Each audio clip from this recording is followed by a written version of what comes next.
Síndrome metabólica e saúde mental. Hoje eu vou te explicar essa correlação tão importante. A síndrome metabólica, ela seria uma espécie de tempestade silenciosa que vai se formando dentro do nosso corpo e que não aparece de uma hora para outra.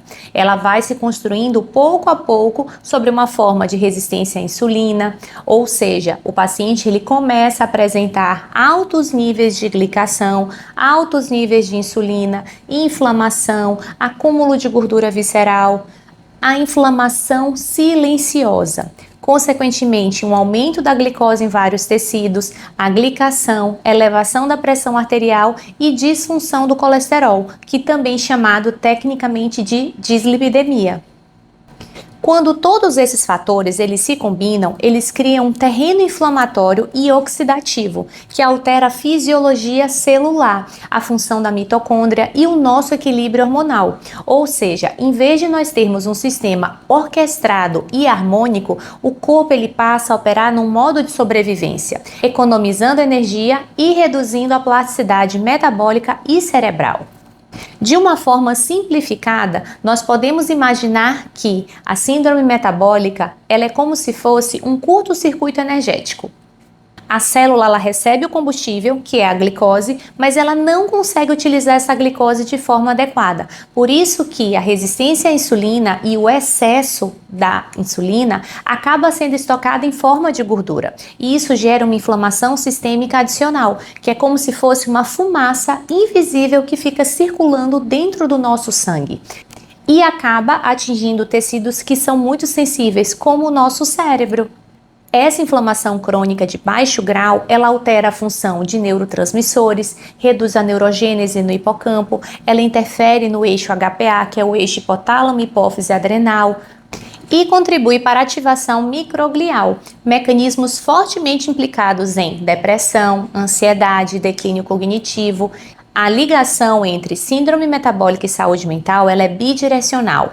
Uma pode causar a outra. Indivíduos com depressão, por exemplo, eles apresentam maior risco de desenvolver resistência à insulina, obesidade, inflamação, em parte por alterações hormonais, como o aumento do cortisol, redução da leptina, por hábitos sedentários, que às vezes esse paciente pode apresentar, pela má alimentação, por uma alimentação rica em ultraprocessados, que normalmente está associado a esses quadros. Por outro lado, o paciente com uma síndrome metabólica, ele tem até 60% mais de chances de desenvolver depressão. E isso por quê? O metabolismo cerebral, ele depende diretamente do metabolismo do nosso corpo. Eles não são separados. O cérebro, ele faz parte do nosso corpo. Então, glicose, ácidos graxos, aminoácidos e micronutrientes são os ingredientes que sustentam os neurotransmissores e a comunicação entre os neurônios. Se o metabolismo periférico ele entra em colapso, o cérebro ele perde energia, a dopamina cai, a serotonina ela deixa de ser produzida em níveis adequados e essa sincronia entre corpo e mente explica por que as duas epidemias, a metabólica e a mental, elas caminham juntas. Nunca nós tivemos tantos casos de obesidade, diabetes tipo 2, síndrome metabólica e ao mesmo tempo nunca se diagnosticou tantos casos de depressão, ansiedade, transtorno do espectro autista, transtornos de humor, doenças neurodegenerativas. Isso não é coincidência, mas são expressões diferentes de um mesmo desequilíbrio biológico, a disfunção metabólica e inflamatória do organismo moderno, que cursa como a disfunção mitocondrial associada. Nosso estilo de vida, alimentação industrializada, sono irregular, luz artificial, sedentarismo, o excesso do estresse, incluindo o estresse digital, cria o cenário perfeito para um colapso simultâneo do metabolismo e do nosso cérebro. Então é nesse contexto que surge o movimento da psiquiatria metabólica, que é uma nova abordagem científica que propõe compreender os transtornos mentais não apenas como doenças químicas ou problemas psicológicos, mas também como expressões de falhas energéticas e metabólicas do cérebro. Diferentemente da psiquiatria nutricional, que foca principalmente nos nutrientes e na qualidade da alimentação, a psiquiatria metabólica ela amplia o olhar para o metabolismo como um todo. avaliando desde a sensibilidade à insulina, função mitocondrial, metabolismo lipídico, corpos cetônicos, microbiota intestinal e a inflamação sistêmica. Em outras palavras, ela entende que para modular o cérebro, é primeiro preciso reprogramar o metabolismo. E essa linha de pensamento, ela vem sendo fortalecida por evidências mais robustas. Pesquisas em andamento em universidades como Harvard, Stanford, Oxford, elas mostram que estratégias como jejum intermitente, dieta cetogênica, um controle estrito glicêmico e correlação de deficiências mitocondriais podem melhorar quadros de depressão resistente, transtorno bipolar e até mesmo esquizofrenia. O psiquiatra americano Dr. Christian Palmer, autor do Brain Energy, ele propõe que praticamente todos os transtornos mentais eles têm uma base metabólica comum, uma disfunção na forma de como os neurônios produzem e utilizam a energia. E essa hipótese unifica décadas de achados isolados sobre inflamação, estresse oxidativo, desequilíbrios hormonais e também da microbiota intestinal. Mas o objetivo da psiquiatria metabólica não é substituir tratamentos farmacológicos, não é esse. Ela busca integrar uma base fisiológica sólida para que os remédios voltem a atuar em um terreno celular saudável. E isso significa olhar para o cérebro como um órgão metabolicamente ativo, sensível ao estilo de vida, e não como um sistema isolado que adoece por azar ou por um determinismo exclusivamente genético. As soluções tangíveis, elas passam por um conjunto de medidas interconectadas. E eu costumo citar sempre 5 pilares, que é o pilar da alimentação, da atividade física, do sono, do manejo do estresse e das conexões sociais.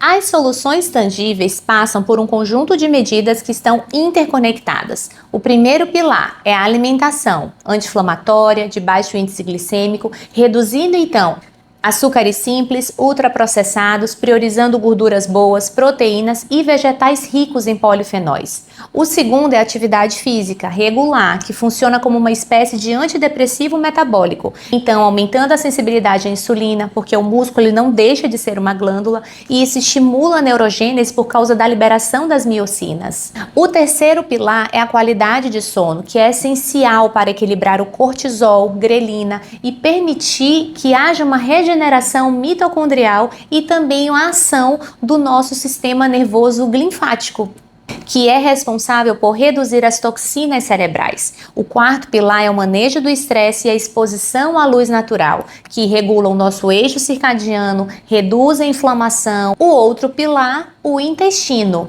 A saúde intestinal, ela precisa ser cuidada. O intestino ele é o órgão espelho do nosso cérebro e as desbioses ou disfunções relacionadas aos nossos micro-organismos intestinais estão associadas à piora tanto da síndrome metabólica quanto dos transtornos psiquiátricos.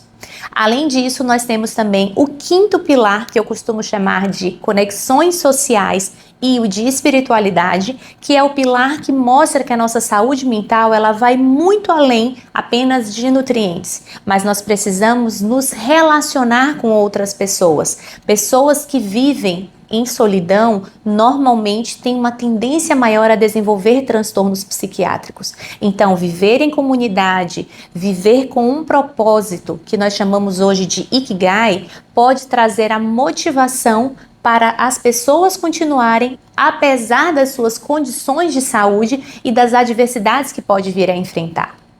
Então, pessoal, resumindo, a síndrome metabólica e os transtornos mentais, eles são faces de uma mesma moeda. Uma desconexão entre o modo como nós vivemos e o modo como o nosso organismo ele foi desenhado para poder funcionar. Nós acabamos criando essa desconexão. Reconhecer essa interdependência é o primeiro passo para que nós possamos criar uma saúde mental, uma psiquiatria que pensa com o corpo inteiro, que compreende o cérebro como a parte de um ecossistema energético, ou seja, eixo intestino, cérebro e metabólico interligados. que vê a alimentação, o movimento e o sono como ferramentas terapêuticas tão poderosas quanto qualquer molécula sintética de uma medicação, os famosos antidepressivos tradicionais. Então, o caminho para você restaurar a sua saúde mental, portanto, não está em apenas equilibrar neurotransmissores através de medicamentos, mas em reativar o metabolismo da esperança de célula por célula, hábito por hábito, até que o corpo e a mente, eles voltem a falar a mesma língua. Então, pessoal, não deixem de cuidar da sua saúde mental pelo eixo intestino, cérebro e metabólico. Quando nós temos essa visão integrada da nossa saúde mental, nós conseguimos melhorar e ter qualidade de vida e, consequentemente, viver uma vida com propósito.